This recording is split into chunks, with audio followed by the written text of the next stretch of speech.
తిరుపతి జిల్లా పెనగలూరు మండలంలో ఎలకచెర గ్రామంలో పోయిన నెల 16వ తేదీన ఉపాధి హామీ కూలీలకు ఓ ట్రాక్టర్లో 65 మంది దాకా ఎక్కించుకోకపోతే తన కెపాసిటీకి మించి ఎక్కించుకోకపోవడం వలన అక్కడ పని చేసుకొని తిరిగి వస్తున్న సందర్భంలో మధ్యాహ్నం ప్రమాదం జరిగి బోల్తా పడింది.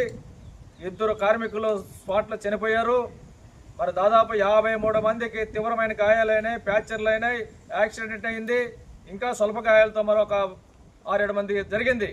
కానీ ఇక్కడ ఇంతవరకు నెల రోజులు జరుగుతూ ఉంటే ఈ చనిపోయిన కార్మికులకు ఒక్క రూపాయి నష్టపరిహారం ఇవ్వలేదు. ఎంత దుర్మార్గం! వెంటనే ప్రభుత్వం ఎక్స్గ్రేస్ 25 లక్షలు ప్రకటించి ఉండాలి. ఎందుకు చేయలేదు? అదేవిధంగా దెబ్బలు తగిలిన వాళ్ళకి పనులు చేసుకోలేని పరిస్థితి, వికలాంగులుగా మారినటువంటి వాళ్ళకి కనీసం 5 లక్షలు ప్రకటించి ఉండాల్సింది ఎందుకు చేయలేదని అడుగుతూ ఉన్నాం. వెంటనే కేసులు నమోదు చేసి వెంటనే బాధితులను అరెస్ట్ చేసి ప్రభుత్వం నుంచి రావాల్సిన నష్టపరిహారం చెల్లించాలి. కనీసం ఇంతవరకు వాళ్ళు ఈ మంచం నుంచి లేలేకపోతున్నారు, పని చేసుకోబోతున్నారు, వాళ్ళ తిండి ఎట దొరుకుతుంది. కనీసం ప్రభుత్వం వాళ్ళకి మస్టర్ వేసి ఉపాధి తక్షణం డబ్బులు కల్పించాలి కదా, వాళ్ళకు భత్యాలు ఇవ్వాలి కదా. కనీసం అటువంటి చేయకుండా చాలా దుర్మార్గంగా ప్రవర్తిస్తుంది. ఇంత అన్యాయం మరి ఎక్కడా చూడలేదు.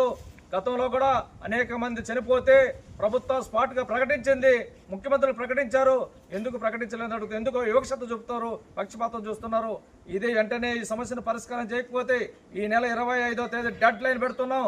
కలెక్టర్ కానీ పరిష్కారం చేయకపోతే అక్కడే వచ్చి ఆందోళన చేస్తామని సందర్భంగా హెచ్చరిక చేస్తున్నాం. చంద్రశేఖర్, CITU రాష్ట్ర కౌన్సిల్ సభ్యులు.